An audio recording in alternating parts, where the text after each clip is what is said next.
got this picture in my mind.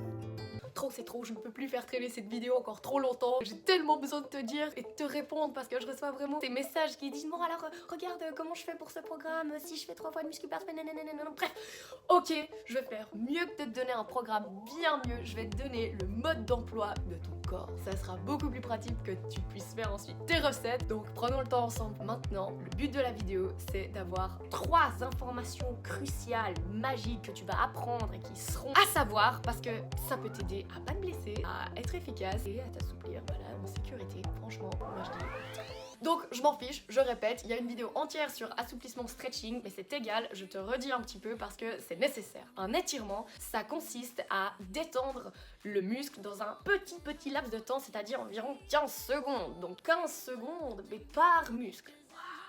Et ça, tu me le fais après une séance de sport, avant une séance de sport, le matin en te levant, le soir en te couchant, quand tu veux, sur les toilettes, c'est égal. Fais-le quand tu veux, tous les jours, si tu le souhaites. C'est pas un problème, à toute heure. Amuse-toi, dans le train, tu gardes ta jambe là-haut, enfin j'en sais rien, mais tout va bien. Du coup, ce qui va te différencier avec l'assouplissement, c'est le temps et l'intention. Parce que l'intention, ce sera d'aller gratouiller, grappiller, chercher les limites avant une déchirure ou un claquage. Les micro-déchirures. Ça, il faut que tu apprennes. Micro-déchirure, qu'est-ce que c'est? Oui, ça n'est rien d'autre en fait que des courbatures. Donc une courbature, elle doit partir entre 2 et 5 jours, un peu plus si t'as bien forcé. Donc la micro-déchirure, elle va apparaître si tu te muscles, elle va densifier ton muscle, l'épaissir, ou si tu t'assouplis, va en fait l'allonger. Ça fait la même chose, ça fait une courbature. Donc que tu t'assouplisses ou que tu te muscles, ça va faire une résultante de courbature. De ça, est-ce que, s'il te plaît, dis-moi, quand tu fais des squats avec vraiment une grosse charge et que le lendemain tu peux même plus t'asseoir sur les toilettes, est-ce que tu vas retourner faire des squats? Tu vas me dire des fois oui parce que ça fait du bien de chauffer. Et là, tu auras écouté ton corps et c'est ce qui était bon à faire. Bien, ou tu vas étirer. Mais est-ce que vraiment tu vas te faire un assouplissement sur des grosses courbatures comme ça? Parce que tu dois juste te dire que peut-être ton corps veut à ce moment-là du repos. Et vice versa, si tu t'es fait une grosse séance...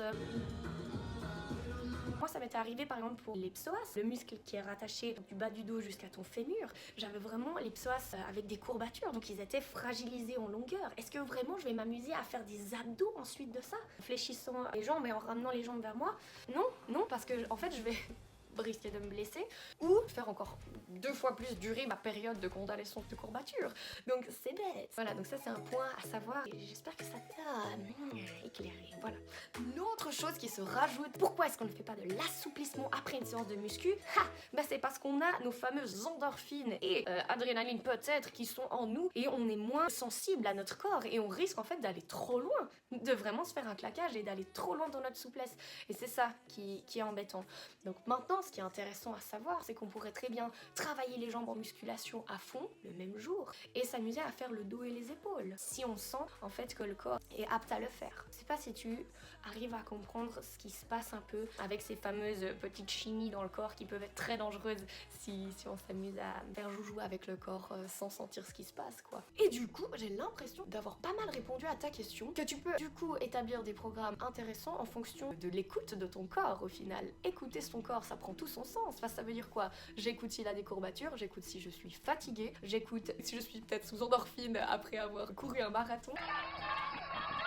Donc si maintenant je te faisais passer un espèce de test d'examen fin de vidéo comme ça, tu serais capable de le faire? Allez, on le fait ensemble. 3 points que maintenant tu dois savoir. Tu arrives à savoir ce que c'est un étirement, tu arrives à savoir ce que c'est un assouplissement et de la musculation. Tu fais la différence et tu sais quand faire quoi. Mon deuxième point, tu sais ce que c'est des micro-déchirures. Tu sais comment te comporter quand elles sont là, tu sais comment les respecter, tu sais comment les créer. Troisième point, mais pas des moindres, qui semble banal, mais écoute ton corps. Écoute ton corps. Est-ce que t'es fatigué? Est-ce que t'as trop de courbatures? Écoute ton corps, respecte-le et comme ça vous avancez ensemble. Ok? On se voit bientôt, je me réjouis. Ciao!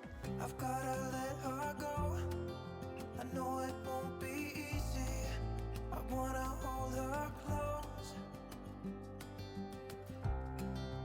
but I have to try as hard as I can, 'cause she'll never be mine.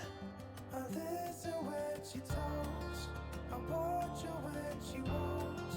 She's giving me these feelings that I never